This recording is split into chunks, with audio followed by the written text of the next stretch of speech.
Bonjour Jacob Cohen. Bonjour. Après un début d'année centré sur l'affaire Dieudonné, avez-vous un message à passer aux juifs français du quotidien qui sont peut-être inquiets? Sur ce plan-là, je suis assez, euh, comment dire, je dirais pas réservé, mais j'ai pas mal de soucis à me faire en ce qui concerne ce qu'on appelle, enfin, disons les juifs communs, les juifs du quotidien, ceux qui travaillent, ceux qui souhaitent vivre tranquillement et travailler tranquillement en toute sécurité, et qui sont pris malgré eux souvent dans cette tempête, ce maelstrom. Et ils sont, pour moi, ils sont l'objet de manipulation, des choses de politique qui les dépassent. Ça me rappelle un peu les Juifs du Maroc. Je viens du Maroc. Et quand j'ai assisté à toute cette communauté qu'on a fait partir des dizaines de milliers de personnes ou des centaines de milliers, comme dans d'autres pays arabes, et un peu malgré eux, ils ne savaient même pas ce qui leur arrivait.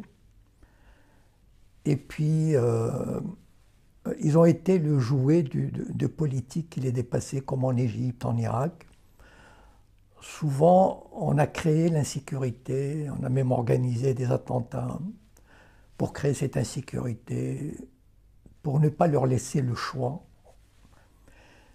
Et j'ai l'impression que la majorité, enfin une bonne partie de ces juifs du quotidien, comme vous dites, sont l'otage de choses qui les dépassent. Bien sûr, pour moi, ils ne sont pas des vrais sionistes dans le sens où, pour moi, être sioniste, c'est partir en Israël, c'est-à-dire réaliser l'idéal sioniste. Bon, aimer Israël, après tout, pour un juif, c'est...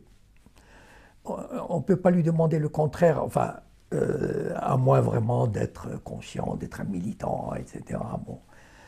Et malheureusement, très peu le sont, parce qu'ils grandissent dans un environnement juif, plus ou moins traditionnaliste. Il est très difficile pour eux de remettre en question tout ça.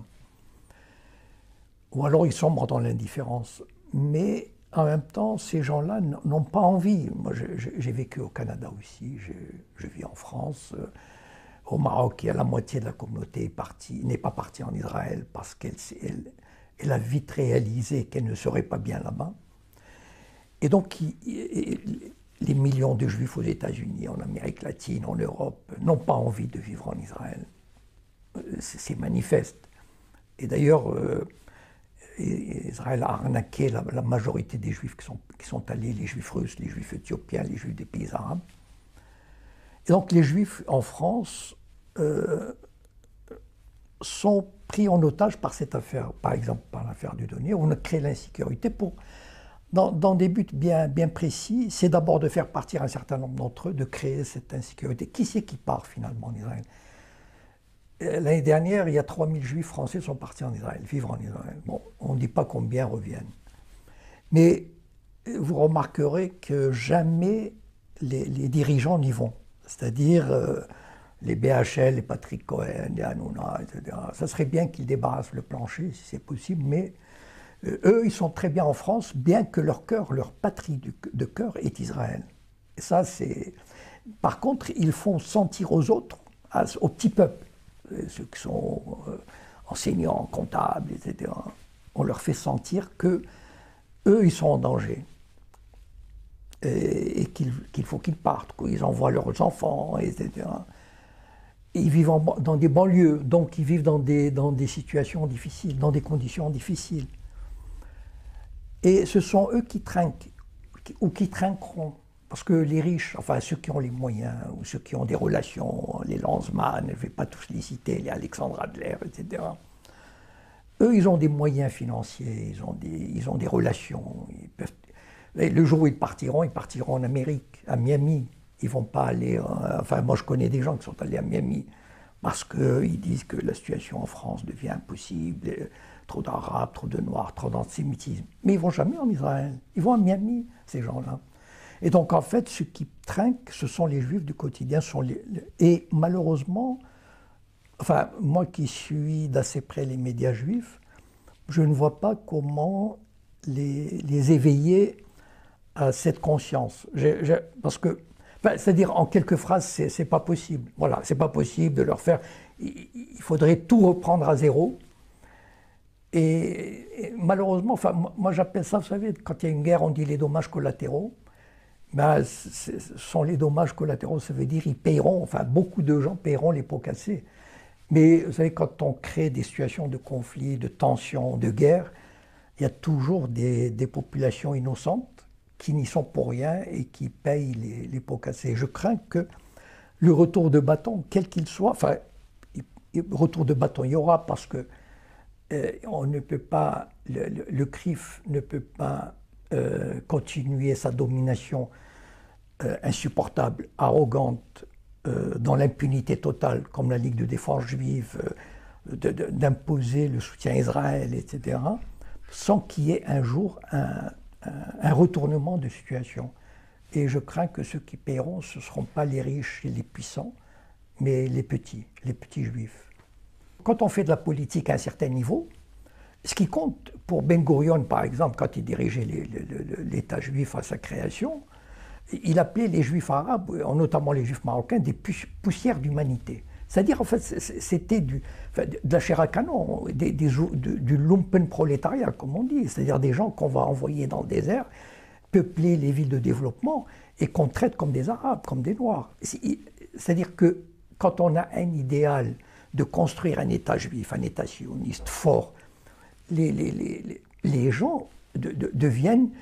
Mais vous savez, c'est pas typico-sioniste, ça veut dire que tous les dirigeants politiques, je veux dire, on peut sacrifier dans une guerre, dans une aventure, etc. On sacrifie 10 000, 20 000 hommes, 50 000 hommes, 100 000 hommes, avec, je dirais pas la fleur, enfin, la fleur au fusil. Mais disons, ça fait partie de la politique. Et donc les dirigeants juifs, eux, ils ne voient pas l'intérêt immédiat du petit, ils voient comment dire, la vision à long terme, enfin la vision qu'ils ont, c'est-à-dire il faut créer un État d'Israël puissant, fort, et puis, mais vous savez, les dirigeants communautaires, au Maroc par exemple, comme en France, ont toujours essayé, quand les sionistes venaient chercher des juifs, on leur donnait les pauvres, les vieux, les malades. Parce que pour les dirigeants communautaires, ça leur permettait aussi de se débarrasser de tous ces poids inutiles. Et donc finalement, ils y trouvent leur compte. Donc si des dirigeants communautaires en France voyaient des gens un peu dispersés dans les banlieues partir, ça renforce Israël. Et puis bon, en même temps, bon, ce sont des petits qui partent. Eux, ils ont dépassé les cas personnels. C'est-à-dire, ils sont comme habités par cette vision de l'État d'Israël fort et suprêmement implanté, avec de plus en plus d'habitants, etc. C'est ça leur principale préoccupation. C'est pas la population, les petites familles dispersées par-ci par-là, leur bien-être, leur sécurité. Et d'ailleurs, l'antisémitisme, il est entretenu. On entretient cet antisémitisme. Ils sont contents. Enfin, quand on voit le film Diffamation fait par un Israélien qui n'était pas antisioniste, et on voit comment l'antisémitisme est quasiment fabriqué. Diffamation. Le documentaire du réalisateur israélien Yoav Shamir n'en finit pas de faire des vagues, et ce, bien au-delà des frontières de l'État hébreu. Selon sa thèse, Israël est prisonnier de son identification avec l'Holocauste, de son obsession de l'antisémitisme passé et actuel. L'une des scènes les plus troublantes du film des élèves israéliens visitant le camp d'Auschwitz. Un voyage préparé depuis plusieurs mois avec des professeurs qui leur ont répété que depuis l'Holocauste, les Juifs sont livrés à eux-mêmes face à un monde hostile. Yad Vashem, le mémorial de l'Holocauste, est régulièrement utilisé à des fins politiques. Ainsi, l'inauguration il y a quelques jours de l'exposition des plans du camp d'Auschwitz-Birkenau. Pour l'occasion, le Premier ministre Benjamin Netanyahou a invité des diplomates du monde entier. Il leur a rappelé que si l'Iran se dote de la bombe atomique, le peuple juif pourrait connaître un nouvel Holocauste. C'est-à-dire qu'on crée l'antisémitisme de toutes pièces. Alors, il faut entretenir, il faut toujours dire qu'il y a de l'antisémitisme. Sharon, en 2002 ou 2003, il a dit il faut créer l'antisémitisme parce que ça favorise, d'abord, ça réunit les Juifs autour d'Israël et ça favorise le départ des Juifs vers Israël. Les Français de confession juive devraient émigrer immédiatement en Israël, à en croire Ariel Sharon. Le Premier ministre israélien, lors d'une réunion publique, a estimé qu'il se répandait en France un antisémitisme déchaîné. Je dois dire que le gouvernement français a pris des mesures contre tout cela, mais somme toute, si je devais m'adresser à nos frères en France, je leur dirais une chose. Partez en Israël aussi vite que possible. Je dirais la même chose à tous les Juifs du monde. Ariel Sharon affirme que 10% de la population française est composée de musulmans, ce qui explique selon lui la montée du sentiment anti-juif. Il verse des larmes de crocodile quand il y a « ah là là, c'est malheureux, il y a de l'antisémitisme ». Mais en fait, il favorise l'antisémitisme. Ils sont, comment dire, pour eux, c'est le moteur, c'est l'essence de leur... comment dire, c'est le moteur de leur politique, de leur vision. S'il n'y avait pas d'antisémitisme, les gens iraient, enfin, à la limite, les gens même quitteraient Israël. Qu'avez-vous pensé de la décision du Conseil d'État d'interdire le spectacle de Dieudonné? Je pars de l'idée suivante. L'État français, c'est-à-dire la France, l'État français a mis tous les moyens qu'il peut avoir à sa disposition pour abattre Dieudonné. Bon, quand on connaît le fonctionnement de la justice en France, il n'est pas étonnant de voir le Conseil d'État se soumettre à la volonté d'un ministre, parce que c'était une question trop importante. Bon, enfin, même des spécialistes de droit administratif, ceux qui ont eu l'honnêteté d'analyser l'arrêt du Conseil d'État et surtout les conditions dans lesquelles il a été pris, ont démontré que c'était vraiment un arrêt pour satisfaire le gouvernement de manière rapide et ponctuelle. Donc, enfin, évidemment, je ne suis pas un spécialiste pour juger, mais je pense qu'il y a eu des spécialistes pour juger de cet arrêt et comment dire, de l'inopportunité de cet arrêt. C'est-à-dire, c'est un arrêt qui venait conforter une décision politique, mais moi, mon interprétation, c'est que l'État français a décidé une bonne fois pour toutes d'abattre Dieudonné. Et donc, il utilise tous les moyens à sa disposition et il a énormément de moyens. C'est-à-dire, il a la justice qui est totalement acquise, la police, le fisc et pratiquement les médias. Il n'y a pratiquement aucun média qui ose critiquer l'État français dans cette affaire de Dieudonné. Pourquoi? Parce qu'on avait dit une bonne fois pour toutes, Dieudonné est antisémite. Une fois qu'on a dit ça, c'est fini. Toutes les personnes doivent s'incliner devant cet oukase. Et donc, même les sociétés commerciales, par exemple, les sociétés d'édition, les sociétés de production. Pourquoi? Parce que en France, on a ce qu'on appelle le contrôle fiscal. Si une société ne s'incline pas devant la volonté du pouvoir, on lui fait un contrôle fiscal. Et un contrôle fiscal soigné, pratiquement aucune société ne sort indemne d'un contrôle fiscal.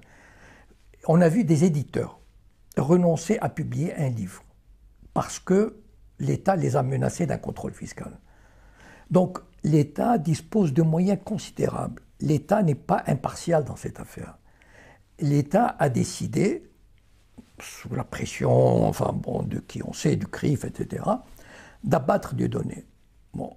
Et il faut, enfin peut-être pas physiquement, et encore que si on pouvait le faire, peut-être qu'il le ferait, mais en tout cas de le réduire au silence. Parce que Dieudonné est je ne sais pas si c'est le premier, mais en tout cas, celui qui a réussi à, comment dire, à démystifier et à ironiser sur la Shoah, sur le pouvoir du lobby juif. Il fait rire et son discours porte. Et c'est la première fois, enfin à cette échelle en tout cas, que toute la construction qu'on a établie autour de l'antisémitisme, de la Shoah, il est en train de se fissurer. Et c'est pour ça qu'il est devenu dangereux, c'est-à-dire dangereux pour le système. C'est la première fois que quelqu'un est venu à la télévision, a fait un sketch en 2003, en se foutant de la gueule d'un colon sioniste. Je me suis récemment reconverti au fondamentalisme sionisme, enfin bon, pour des raisons qui me sont purement professionnelles, enfin spirituelles. Je trouve, enfin, j'ai une petite chose à vous dire. Et d'ailleurs, j'encourage les jeunes gens qui nous regardent aujourd'hui dans les cités pour vous dire, convertissez-vous comme moi et essayez de vous ressaisir. Rejoignez l'axe du bien, hein, l'axe américano-sioniste. Ça me paraît important, hein, qui vous offrira beaucoup de débouchés, beaucoup de bonheur, et surtout le seul axe qui vous offrira la possibilité de vivre encore un peu. Hein. C'est un peu une improvisation peut-être, non ? Attends. Et ça, c'était absolument insupportable pour le système. Et le système a essayé de l'abattre. D'ailleurs, enfin, si vous vous souvenez, chronologiquement, son sketch est passé un vendredi ou un samedi. Le mercredi suivant, un spectacle qui devait donner à Lyon a été annulé. C'est dire le pouvoir qu'a le système. Grâce, je ferai référence rapidement aux Sayanim, c'est-à-dire à ces juifs sionistes qui travaillent pour le Mossad. Vous avez écrit un livre là-dessus. C'est ça, voilà, le printemps des Sayanim. Il faut savoir, c'est ça qui donne la force. Il faut vraiment avoir à l'esprit qu'il y a 3 000 à 4 000 Sayanim en France, c'est-à-dire des juifs sionistes qui collaborent avec le Mossad, qui obéissent aux instructions du Mossad et qui lancent des fatwas, toutes sortes de fatwas. Par exemple, s'il s'agit d'interdire de donner, ces milliers de personnes se mettent en chasse. Voilà. Et ils sont partout, ça veut dire ils sont dans les médias, dans les administrations, dans la justice, dans la police, etc. Et c'est ce travail qu'on ne voit pas. Et c'est ça qui donne cette impression vraiment d'unanimisme aussi qui aide. Et donc, lui, Dieudonné, a vraiment... Il a montré finalement quoi? Il a montré le 2 poids 2 mesures. Ça veut dire qu'on pouvait se foutre, mais alors en se bidonnant ou en méprisant les musulmans, les bougnots, les noirs, les cathos. On pouvait traiter le prophète Mohammed de terroriste, de pédophile, tout ce que vous voulez, Jésus, on pouvait... Enfin, mais il y avait le tabou des tabous qui étaient sacrés, voilà. Et il a touché à ce tabou. Et ce tabou a commencé à être ébranlé. Et c'est ce que le système ne lui pardonne pas. Et il ne lui pardonnera jamais. Voilà, parce que il est vrai qu'un grand nombre de gens dans le pays, de jeunes, etc., grâce aux réseaux sociaux, commencent à prendre conscience de ça. Et ils ne veulent plus marcher. Voilà. Et le système est ébranlé. Et c'est pour ça que c'est un homme à abattre. Voilà. Je crois que c'est le titre. Enfin, l'homme à abattre. Voilà. Et l'État français a tellement de moyens avec lui. En tout cas, la chance qu'on a aujourd'hui, c'est peut-être qu'on a suffisamment de réseaux sociaux, qu'on peut faire des vidéos. Et il y a pas mal de gens qu'on n'arrive pas encore... Il y a une résistance quand même qui se fait. Alors, moi, je balance. C'est-à-dire, d'un côté, c'est vrai qu'il y a un mouvement de résistance, mais de l'autre, quand je vois cet État qui a décidé vraiment, avec tous ses moyens, d'abattre Dieudonné, ça me fait un peu peur. Enfin, je veux dire, je me dis, je ne sais pas si l'avenir s'annonce rose je ne suis pas très optimiste peut-être. Récemment, les médias ont beaucoup attaqué Alain Soral avec deux reportages. Pensez-vous que le travail de Égalité et Réconciliation et de Alain Soral mette en danger les Juifs de France? Non, ils ne mettent pas en danger les Juifs de France. Au contraire, il essaye, enfin, du moins en tout cas si je l'ai bien compris, il essaye d'avertir les Juifs de France, enfin les Juifs du quotidien comme il les appelle. D'ailleurs j'aime beaucoup cette expression parce qu'elle est très, très concrète, elle veut dire, enfin ce qu'elle veut dire. Il veut avertir les Juifs de France de ne pas embarquer dans la combine sioniste. Parce que, comme j'ai dit tout à l'heure d'ailleurs dans la suite à la première question, parce que ce sont eux les dindons de la farce, en fait, finalement, les Juifs du quotidien. Ils sont manipulés par des gens qui n'ont pas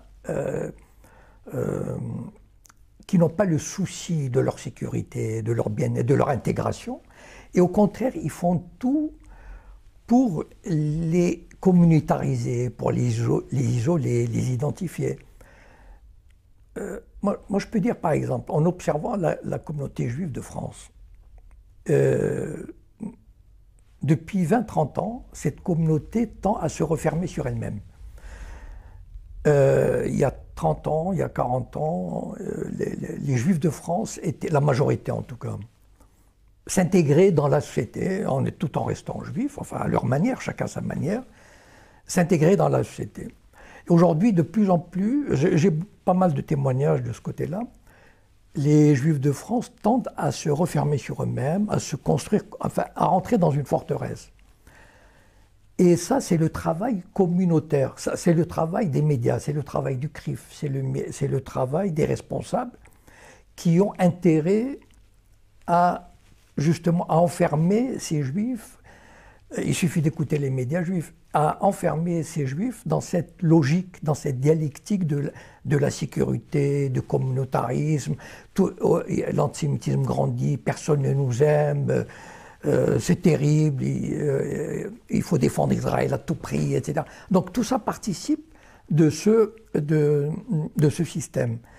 Et quand quelqu'un comme Alain Soral vient leur dire il faut abandonner, enfin bon, en tout cas, il faut sortir de cette logique de communautaire et chercher à vivre sur des bases égalitaires, fraternelles, avec vos voisins qui ne sont pas vos ennemis. Et ça, comment dire, ça dérange la politique du CRIF, ça dérange la vision de Sharon, des dirigeants sionistes, etc. Parce qu'ils ne veulent pas. La plus grande phobie des dirigeants communautaires et des dirigeants sionistes, c'est l'intégration des Juifs. D'ailleurs, souvent, enfin, on voit des vidéos, c'est la hantise des mariages mixtes, la hantise des jeunes qui n'apprennent pas bien la Torah, qui n'apprennent pas bien Israël. Il y a des programmes énormes qui sont financés. Un jeune aujourd'hui qui a 15-16 ans peut aller passer 2 ans en Israël tout gratuitement, il peut aller faire des voyages en Israël tout gratuitement. Pour participer à Taglit, tu dois être juif, avoir entre 18 et 26 ans, ne jamais être parti en Israël avec une association. Taglit, c'est un voyage de 10 jours de haute folie. Taglit, c'est un voyage en Israël entièrement gratuit. Financé pour 1/3 par l'État d'Israël, pour le 2e tiers par des mécènes américains et pour 1/3 par ta communauté d'origine. En France, il s'agit du FSJU, le Fonds social juif unifié, grâce aux dons faits auprès de l'AEJF. J'ai eu une grande surprise, c'est que moi je pensais qu'on allait être sans arrêt dans un milieu militarisé, avec plein de militaires et tout. Et finalement, on se sent très bien. Au moment où l'avion s'est posé sur le sol israélien, je pense qu'on a tous ressenti quelque chose. La chose la plus intéressante que j'ai vue, c'était la visite de Yad Vashem. C'était le moment où je crois que le groupe il a jamais été aussi soudé. C'était dur, mais c'était bien de faire. Le mur de Jérusalem. On se dit qu'il n'y a nulle part dans le monde où on peut se sentir plus proche de Dieu. Donc il y a tout un travail de voyage à Auschwitz, etc. Donc il y a tout un travail de récupération. Il faut récupérer ces jeunes et les enfermer dans cette forteresse judaïque, et donc la sortir de l'ensemble. Aujourd'hui, beaucoup de Juifs pensent, et après tout ce qui se passe évidemment, ils disent notre avenir n'est pas en France. Ils sentent moins leur avenir en France. Donc, mais ça c'est voulu, c'est-à-dire qu'en fait le discours de Soral, c'est de leur dire non, vous êtes des citoyens comme les autres, c'est-à-dire vous devez être des citoyens comme les autres, ni plus ni moins, et il faut travailler pour le bien-être de la France.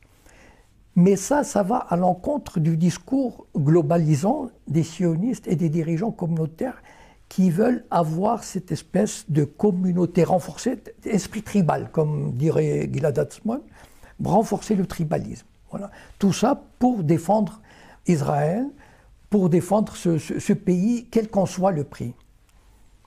Jacob Cohen, merci beaucoup. Je vous en prie.